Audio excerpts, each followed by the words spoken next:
One of the weaknesses affecting the attempts to address the social ills contributing to criminal violence in the Jamaican society is the failure to effectively harmonize the programs which seek to deal with and address the problem. There are no shortages of programs that are promulgated by government and non-governmental organizations. Problem is that greater collaboration and planning is needed to combat the challenges we face on a daily basis. Tragically, thousands of Jamaicans have been victims of one form of violence or another.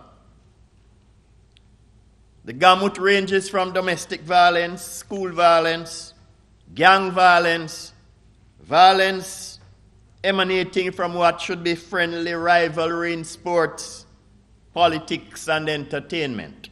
Jamaicans are understandably fearful and concerned about the violence which permeates the fabric of society and has degraded the quality of their lives.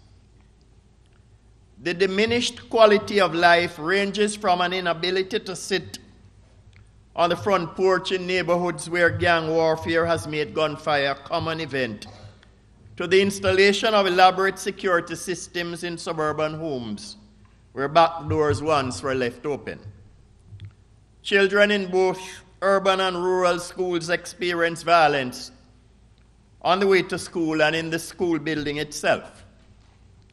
A large percentage of the population fear even walking in their neighborhoods at night. The nation's anxiety on the subject of violence is not unfounded. There is always the very welcome need for a fresh interdisciplinary approach to understanding and preventing violence and its consequences. Indeed, there is a continuous demand to determine how different processes, biological, psychosocial, situational, and social, interact to determine violence levels. What preventative strategies are suggested by our current knowledge of violence and the most critical research need in this area?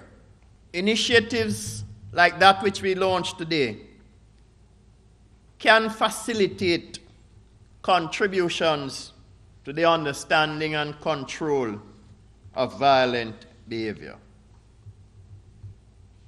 It is for this reason that I welcome the approach by the Jamaica Community of Practice on Peace, Security and Justice, which is aptly titled the Jamaica Partners for Peace. The Jamaica Partners for Peace has signified that it is willing to benefit from new ideas, new ways of solving day-to-day problems, and from the diverse experience and knowledge of other participants in the cause for a peaceful Jamaica. Commendations must be extended to the United Nations country team that has partnered with the government, international development partners, and civil society. For the reasons that I have outlined, the program, which is aimed at increasing and enhancing knowledge and awareness, is most necessary, timely, and appropriate. It is one to which I give my full commitment and my ministry's full commitment to support in any way possible. Thank you very much. It is fitting that the United Nations Development Program, in collaboration with the government of Jamaica, is today launching this new online community of practice on security, justice, and peace. This launch comes at a time when we are working to decrease the level of violence in our society. This initiative seeks to bring together state, civil society, and development partners as we work towards peace building. It is noted that although a wide range of stakeholders are working to increase security, justice, and peace in Jamaica, their activities are poorly coordinated. One reason for this is that there is no strategy for knowledge management to help stakeholders connect, harness existing knowledge and experience, share best practices, and identify lessons learned. The joint UNDP and Government of Jamaica titled Jamaica Violence Prevention, Peace and Sustainable Development Program has identified the need for such a knowledge management approach. On this basis, UNDP explored with a wide cross-section of stakeholders the idea of developing a community of practice, COP, which has globally been proven to work. Communities of practice are essentially groups or network of practitioners who share a common interest or concern and who connect with one another to seek and share information, knowledge, experiences, and lessons learned. When we all become members of this community of practice, we profit from better access to relevant information and knowledge. We learn from the experiences of others, and we experience improved prospects for collaboration and partnerships. One of the major initiatives of the Ministry of Justice is reestablishing public trust and confidence in society by the use of restorative and community justice processes. And this is being done with the kind support of UNDP and CEDA. Restorative justice processes focus on healing the harm and holding persons accountable for their action. It also provides a path for victims, offenders, communities, and state officials to engage in dialogue and resolve conflicts. This government has an abiding interest in promoting community harmony, peace, and reducing criminal and civil case backlogs. We are now completing the final draft of a restorative justice policy document, which I hope to submit to the Cabinet next month. Last month, we completed the first phase of the training of 56 community leaders, including justices of the peace, church leaders, social workers, teachers, and mediators in restorative practices and community justice.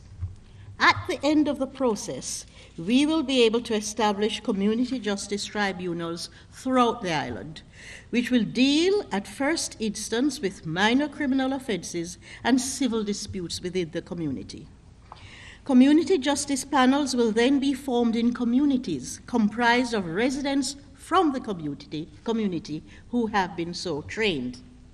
Community justice will recognize the importance of the role of the community in dealing with offenders, bring together the justice system and residents of the local community to solve problems, reduce minor crimes such as petty thefts, burglaries, graffiti, loitering, drug offenses, shoplifting, assault, and battery, and will strengthen and empower the community. It will focus on antisocial behavior, which have a significant impact on the quality of life in a community. It will involve the community in decision-making, give the community a say in what projects should be imposed as a part of community punishment order, and make these projects visible and transparent and of benefit to the community. It will encourage the community to take ownership of their own citizens, the police, and the justice delivery processes, and ultimately bring harmony, peace, and safety to the community. A restorative justice unit is to be established in the Ministry of Justice, and we are now seeking to recruit a national technical advisor to be funded by UNDP to head the unit. So as we move towards ensuring that we have a first-class justice system, I encourage you to continue your work and to work with us. What we've set about to do may be challenging, but it is not impossible. And one day, we will have a justice system that is available, accessible, accountable, affordable, flexible, timely, and respectful. Jamaica and Jamaicans deserve it. I thank you